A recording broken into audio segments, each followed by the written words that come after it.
Is Uzma Farooqui. Welcome to my YouTube channel. आज के इस वीडियो में हम जैव विकास या ऑर्गेनिक इवोल्यूशन बनाएंगे। तो हम इसमें सबसे पहले देखते हैं जैव विकास क्या होता है। जैव मतलब जीवों में, ठीक है। विकास मतलब समझते हैं आप लोग जीवों में होने वाले क्रमिक विकास, क्रम से, है ना।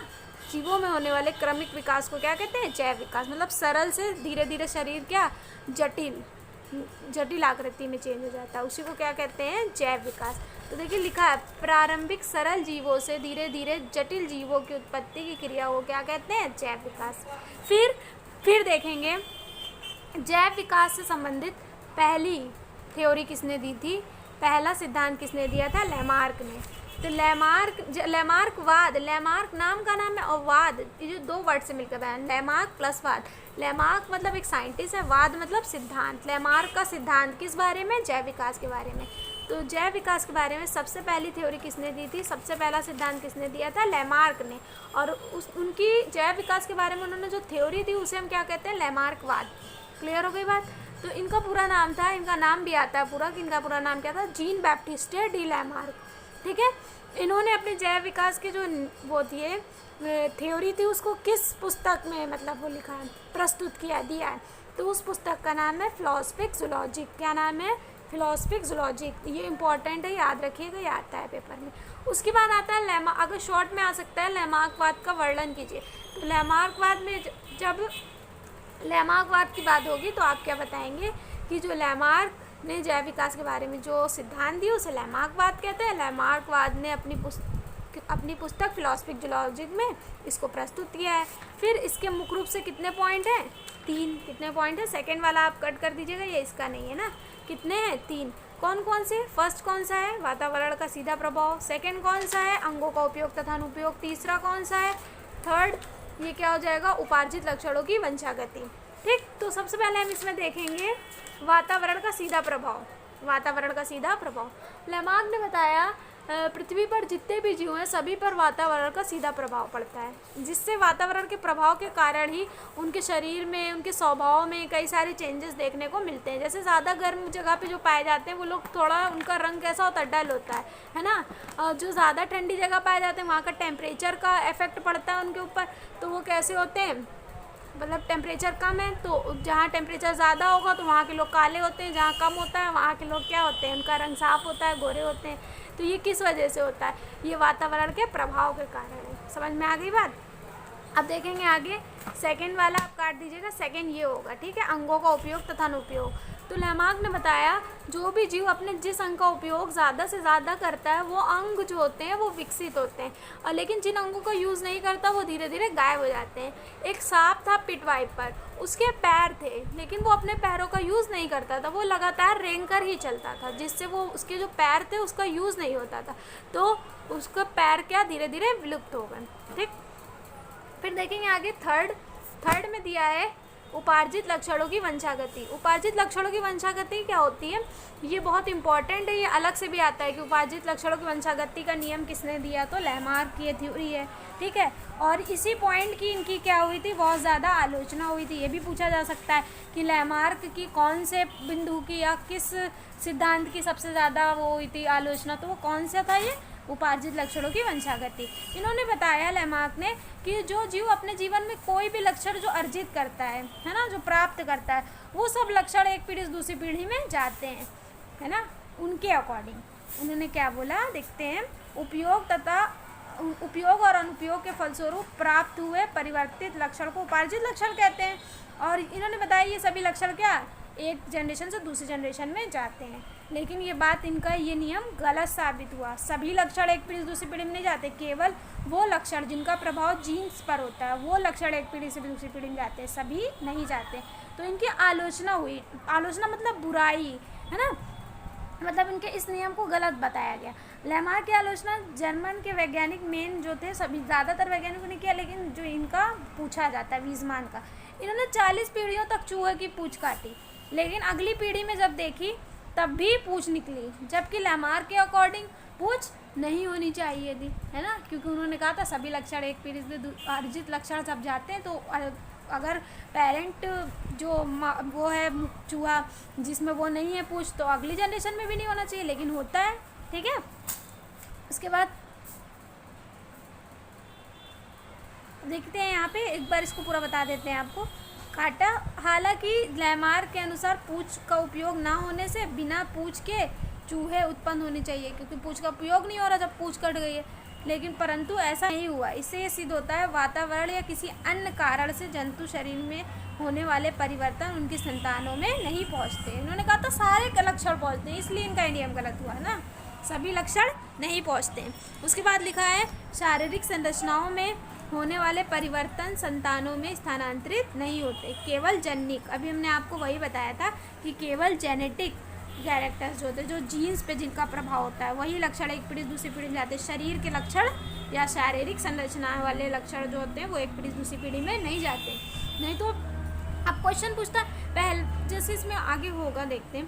हाँ, इसमें और पूछ सकते हैं, जैसे इनके अकॉर्डिंग तो इंजीनियर के बच्चे इंजीनियर, डॉक्टर के बच्चे डॉक्टर होने चाहिए, नहीं होते ना, हो सकते हैं लेकिन उनको भी उतनी ही मेहनत, उतना ही पढ़ना पड़ेगा जितना उनके पेरेंट्स ने मेहनत की है। आई बात समझ में?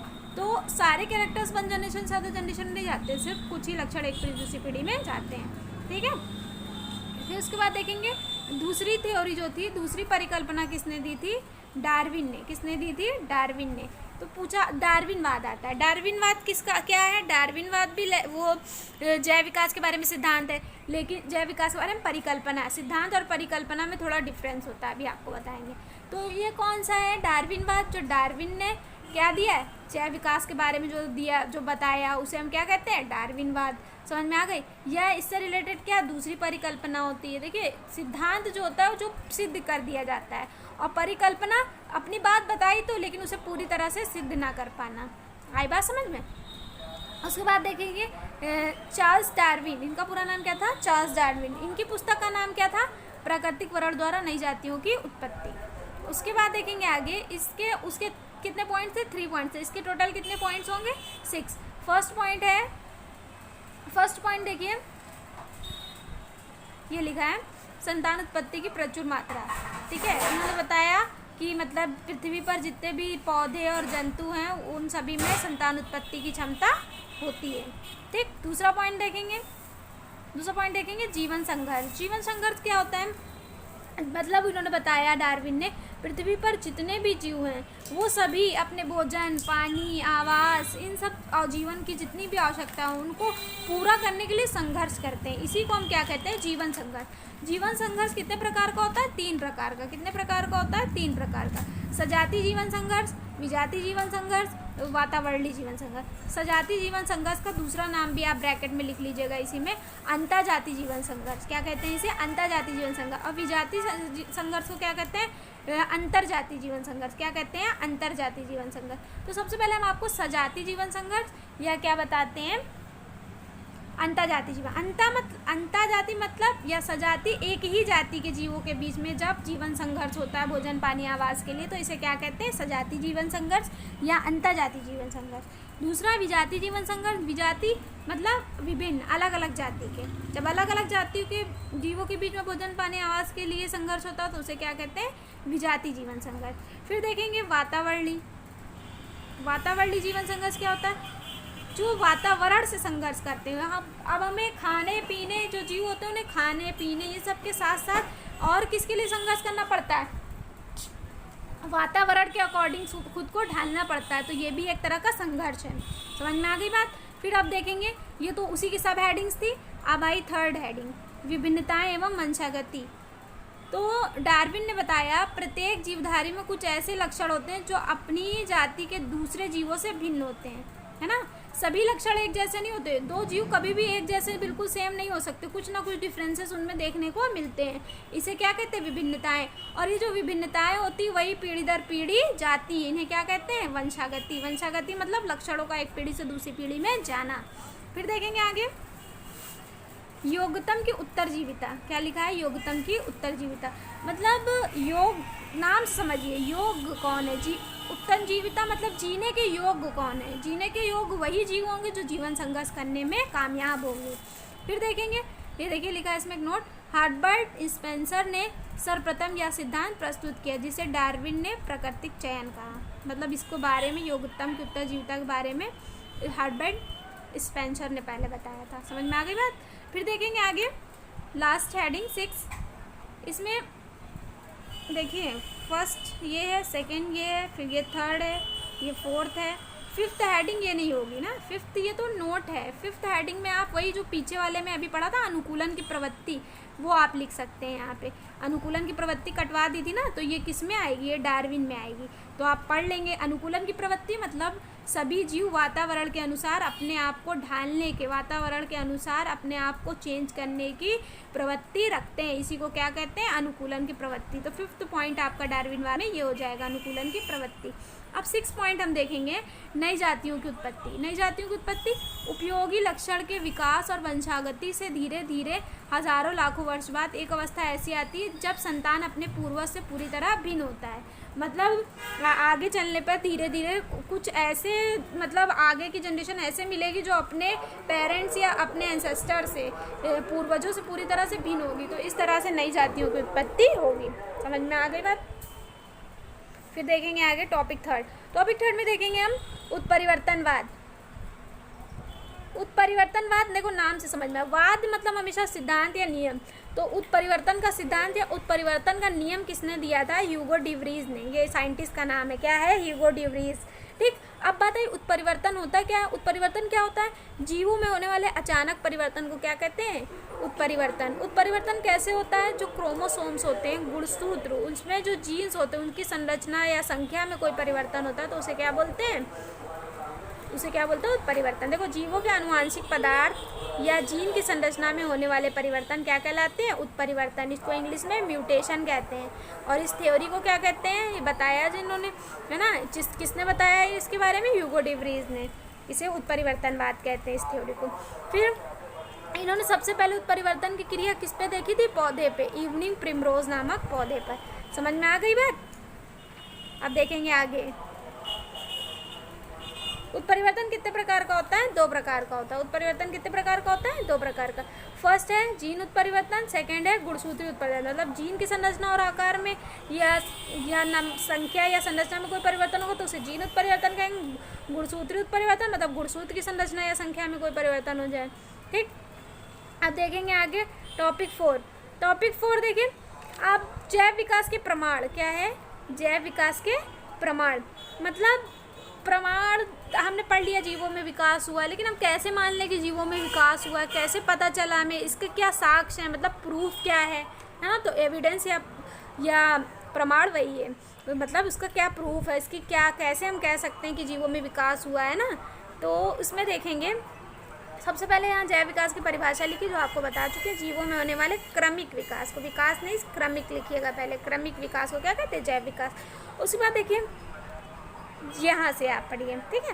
जैव विकास निम्नलिखित प्रमाणों से प्रभावित किया जा सकता है। मतलब जैव विकास के प्रमाण पेपर में आता है, जैव विकास के प्रमाणों के नाम लिखिए तथा 2 का वर्णन कीजिए। तो इसमें नाम कई सारे हैं, आप नाम पढ़ लेंगे और 2 के बारे में एक्सप्लेनेशन पढ़ लेंगे। तो फर्स्ट वाला आप एक्सप्लेन करेंगे और अभी बता रहे हैं और कौन सा पढ़ना है। पहला क्या, तुलनात्मक शारीरिक संरचना से जैव विकास के प्रमाण। तो तुलनात्मक शारीरिक रचना में 2 हेडिंग आती हैं आपकी, ठीक है। कितनी हेडिंग आती हैं, 2। इसके अंतर्गत समजात अंग और समवृत्ति अंग आता है। मतलब ये आपको शॉर्ट में भी अलग से पूछा जाता है कि समजात अंग किसे कहते हैं, समरूप अंग या समवृत्ति अंग किसे कहते हैं, और लॉन्ग में भी पूछा जा सकता है कि जैव विकास के प्रमाण बताइए। तो ये बहुत इंपॉर्टेंट है, आपको बहुत अच्छे से पढ़ना है इसको, ठीक है। तो देखेंगे समजात अंग। समजात अंग किसे कहते हैं, समजात अंग उन अंगों को कहते हैं जिनकी उत्पत्ति और मूल संरचना मतलब शुरुआती संरचना क्या होती है, सामान जो होती है वो समान होती है, असमान नहीं होगी। कैसी होती है, समान, लेकिन उनके बाहरी आकार और कार्य क्या होते हैं, अलग अलग होते हैं। जिनकी उत्पत्ति और मूल संरचना समान होती है लेकिन कार्य क्या होते हैं, अलग अलग होते हैं, उसे क्या कहते हैं, समजात अंग। जैसे मनुष्य के हाथ, घोड़े के अग्रपाद, चमगादड़ के पंख, तीनों का जो उत्पत्ति है वो एक ही जगह से, जो हमारे हाथ जहाँ से जॉइंट होते हैं उसे हम कहते हैं अंश मेखला। क्या कहते हैं, अंश मेखला। तो वो मनुष्य के हाथ वहाँ से जुड़े होते हैं और घोड़े के अग्रपाद, आगे के पैर भी वहीं से जुड़े होते हैं अंश मेखला से, और जो चमगादड़ के पंख होते हैं वो भी वहीं से जुड़े होते हैं। तो उत्पत्ति समान है लेकिन कार्य अलग है। पंख उड़ने का काम करते हैं, हाथों से हम अलग अलग तरह का काम करते हैं, और घोड़े पैरों की हेल्प से क्या करते हैं, चलने का काम करते हैं। तो कार्य अलग अलग है और उत्पत्ति क्या है, समान है सबकी। अब देखेंगे आगे समरूप अंग, समरूप अंग या समृद्धि अंग, इसे समृद्धि अंग भी कहते हैं। समरूप अंग उन अंगों को कहते हैं जिनकी उत्पत्ति और संरचना क्या होती है, अलग अलग होती है, लेकिन कार्य समान होता है। जैसे तितली के पंख, चमगादड़ के पंख, कबूतर के पंख, इनकी उत्पत्ति समान जगह से नहीं होती, एक ही हड्डी या एक ही उससे नहीं होती मसल, लेकिन इनमें क्या होता है कि कार्य सबका सेम है। पंख, सारे पंख क्या करेंगे, इसके पंख उड़ने का काम करेंगे, इसका भी उसके भी, तो उत्पत्ति समान, सबके कार्य समान है और उत्पत्ति क्या है, अलग अलग है। तो जो जैव विकास के प्रमाण क्या है, जैव विकास के प्रमाण में तो आप पहली हेडिंग ये डाल के ये दोनों लिख सकते हैं, ठीक है। तो अगर हम समझात अंग से जैव विकास का निष्कर्ष निकालते हैं तो ये पता चलता है कि प्रारंभ में सभी जीव क्या थे, एक जैसे थे। प्रारंभ में, क्योंकि कह रहा उत्पत्ति और संरचना क्या थी, समान थी, उत्पत्ति और संरचना क्या थी, समान। तो इसका मतलब कि प्रारंभ में सब जीव एक जैसे थे, सबका प्रारंभिक रूप समान था, लेकिन धीरे धीरे अलग अलग जगह पे अडेप्टेशन की वजह से, रहने की वजह से उनके शरीर में अलग अलग तरह का अनुकूलन हुआ, जिनमें अलग अलग तरह का विकास हुआ। इससे ये पता चलता है कि जीवों में क्या हुआ है, विकास हुआ। अब आगे देखेंगे। अब दूसरा आप हेडिंग पढ़ेंगे, अवशेषी अंगों से जैव विकास के प्रमाण। अवशेषी अंग क्या होते हैं, शरीर में उपस्थित अनावश्यक एवं अनुपयोगी अंग, जिनका शरीर में कोई कार्य नहीं, उन्हें क्या कहते हैं, अवशेषी अंग, ठीक है। तो जंतुओं के शरीर में अनेक ऐसी संरचनाएं पाई जाती हैं जिनका कोई महत्व नहीं है, उसे क्या कहते हैं, अवशेषी अंग। इनकी उपस्थिति से यह प्रमाणित किया जाता है, मतलब ये पता लगाया जाता है, ये प्रूफ मिलता है कि ये संरचनाएं इनके पूर्वजों में कभी विकसित होंगी और उपयोगी रही होंगी। समझ में आ गई बात। तो इससे ये पता चलता है कि ये अंग पहले क्या पूर्वज में हो रहेंगे, उनमें कोई यूज़ होगा, लेकिन हम लोग में इसका कोई यूज़ नहीं है। मनुष्य के अवशेषी अंगों के नाम पूछ लेता है कभी कभी, तो ये देखिए, कर्ण, पल्लव की पेशियाँ, कृमि रूपी परिशेषिका, निमेशक, पटल, त्वचा के बाल, ये सब क्या हैं, अवशेषी अंग के रूप में। ये सब क्या है, जैव विकास के प्रमाण के अंतर्गत आते हैं, जो बताते हैं हमें जीवों में विकास हुआ है। पहले की संरचना अलग थी जीवों की, अब थोड़ी थोड़ी अलग हो गई है, तो इससे पता चलता है विकास जीवों में हुआ है। फिर देखेंगे आगे टॉपिक 5। टॉपिक 5 में देखेंगे, टॉपिक 5 में क्या लिखा है, नव डार्विनवाद। नव डार्विन, नया डार्विनवाद, मतलब कुछ संशोधन के साथ डार्विनवाद में जो कमियां होंगी उस कमियों को अलग करके, कम करके, हटाकर नया जो नियम लाया गया उसे क्या कहते हैं, नव डार्विनवाद। इसके बारे में आपको मेन हेडिंग्स पढ़नी है, ठीक है, ज़्यादा इसमें डिटेल में नहीं पढ़ना है। देखा, आधुनिक वैज्ञानिक जैव विकास तथा प्राकृतिक चयन को एक प्राकृतिक तत्व मानते हैं, मतलब जैव विकास और किसको, प्राकृतिक चयन को। वंशागति की अज्ञानता के कारण डार्विनवाद की कमियों को आनुवंशिक सिद्धांतों से दूर करके नव डार्विन के रूप में, मेन आपका ये है, यहाँ से आपको पढ़ना है, ठीक। इसे नव डार्विनवाद के 3 तथ्य हैं मुख्य रूप से। पहला देखिए, विभिन्नताएं, है ना, विभिन्नताएं निम्न कारणों से उत्पन्न होती हैं, अलग अलग कारण हो सकते हैं। मतलब पहला पॉइंट आप ये बता देंगे कि ये सच है कि ये जितनी मतलब जीव होते हैं उनमें विभिन्नताएं देखने को मिलती हैं और विभिन्नताएं कई कारणों से हो सकती हैं, तो ये आप पढ़ लेंगे। फिर देखेंगे आगे प्राकृतिक चयन, अगला पॉइंट क्या देखेंगे, प्राकृतिक चयन। प्राकृतिक चयन द्वारा जीवों में लाभदायक विभिन्नताओं की स्थापना होती है, ठीक है, प्राकृतिक चयन हो जाएगा। उसके बाद देखेंगे पृथक्करण, क्या देखेंगे, पृथक्करण। पृथक्करण का मतलब होता है अलग होना, है ना, पृथक मतलब अलग अलग। तो देखेंगे पर्वत, समुद्र, रेगिस्तान आदि प्रमुख प्राकृतिक अवरोध हैं, इनके फलस्वरूप किसी एक द्वीप में पाई जाने वाली जाति अनेक अपने निकटस्थ मतलब पास के मुख्य स्थलीय जंतुओं से भिन्न होती है। विभिन्न वातावरणीय दशाओं के लिए अनुकूलित हो जाने पर विभिन्न जातियों का विकास होता है। मतलब जो अलग अलग जीव जब रहने लगते हैं अलग अलग जगह, तो उनमें अनुकूलन होता है, तो वो उसी हिसाब से उनके शरीर में परिवर्तन देखने को मिलता है। पृथक्करण, पृथक मतलब भिन्न भिन्न लक्षण ना, अलग अलग जहाँ जिस तरह से रहेंगे स्थलीय जीव होते हैं उनमें अलग अनुकूलन की प्रक्रिया होती, पानी में रहने वालों की बॉडी अलग तरह से अनुकूल होती है, ठीक है। फिर देखेंगे आगे, मेन ये आपका इतना इम्पोर्टेंट नहीं है, आपको बस ये समझ लेना है कि इसके कौन कौन से पॉइंट है, 3 पॉइंट्स हैं, ठीक है। अब आगे देखेंगे टॉपिक 6, ये भी बहुत इम्पोर्टेंट है आपका। टॉपिक 6 में देखिए, ये क्वेश्चन देखिए, लिखा है लैमार्कवाद तथा डार्विनवाद की तुलना। तो इसमें क्वेश्चन में आता है जिराफ का उदाहरण देके लैमार्कवाद और डार्विनवाद की तुलना कीजिए। तो आप बताएंगे लैमार्क ने बताया कि जो है पृथ्वी पर क्या थे पहले सब, मतलब जितने भी जिराफ थे वो छोटी गर्दन वाले थे, लेकिन जब अफ्रीका के जंगलों में सूखा पड़ा तो उस टाइम वो उन्होंने बताया कि ज़मीन की जो घास थी वो क्या हो गई, सूख गई। तो इससे उनको पेड़ पे चढ़ने के लिए भोजन प्राप्त करना पड़ता था, जिससे वो अपने आगे के जो है 2 पैर और गर्दन का इस्तेमाल करते थे, जिससे कि अंगों के उपयोग तथा अनुपयोग के नियम के अनुसार उनके गर्दन लंबी हो गई और आगे के 2 पैर लंबे हो गए। ठीक, इनका ये मेन सिद्धांत था। और डार्विन ने बताया नहीं, ऐसा नहीं, उन्होंने बताया कि 2 तरह के वो थे जिराफ, एक छोटी गर्दन वाले एक बड़ी गर्दन वाले। लेकिन जब वो आया, जब सूखा पड़ा तो उस टाइम जो छोटी गर्दन वाले जीव थे वो भोजन प्राप्त नहीं कर पा रहे थे, तो वो जीवन संघर्ष नहीं कर पाए, तो इसलिए वो क्या हो गए, मर गए, मतलब वो संघर्ष नहीं कर पाए, इसलिए उनका अस्तित्व खत्म हो गया। लेकिन जो बड़ी गर्दन वाले थे वो भोजन को प्राप्त कर ले रहे थे, मतलब वो जीवन संघर्ष करने में कामयाब थे, इसलिए वो उनका जीवन या उनका अस्तित्व बना रहा। तो आप ये चारों पॉइंट पढ़ेंगे, सब में यही पूरा लिखा है एक्सप्लेनेशन के साथ। फिर देखिए इसमें मेन ये पढ़ लीजिए जाति उद्भव।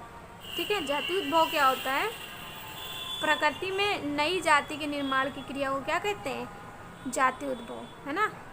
आई बात समझ में, पूर्वज जाति से नई जाति की उत्पत्ति को क्या कहते हैं, जाति उद्भव। अभी आप ये पढ़ लीजिएगा एलोपैटिक के बारे में, 2 तरह की होती है जाति उद्भव, 2 प्रकार के, एलोपैट्रिक और सिम्पैट्रिक, ये आप पढ़ लेंगे। बाकी इसमें आगे नहीं पढ़ना है, ठीक है, आगे टॉपिक 7 नहीं पढ़ना है। आप इतना पढ़ के पूरा टॉपिक के क्वेश्चन आंसर लगा लीजिए और मॉडल पेपर लगा लीजिए। मॉडल पेपर देखिए आप ज़रा, मॉडल पेपर जब आप लगाइएगा तो इसमें 2 चैप्टर के है ना, इसमें 2 चैप्टर के एक साथ हैं, जैव विकास का भी है और जीवन की उत्पत्ति का भी। तो जीवन की उत्पत्ति वाले जो होंगे वो आप अभी नहीं लगाएंगे, ठीक है, वो आपको बाद में पढ़ाएंगे तो आप उसको लगा लेंगे। इसमें देखिए कौन कौन से आप नहीं करेंगे, ऑब्जेक्टिव तो हम बता देंगे आपको। अब यहाँ से देखिए आप वेरी शॉर्ट में आपको कहाँ से कौन कौन से नहीं करने हैं। ये वाला क्वेश्चन आपको नहीं करना है अभी, ठीक है। इसके बाद 3rd का ए नहीं करना है, 4th का ए, 2 क्वेश्चन आपको नहीं करना है, बाकी आपको सारे क्वेश्चन इसमें करने हैं। समझ में आ गई बात। अब अगले टर्न पे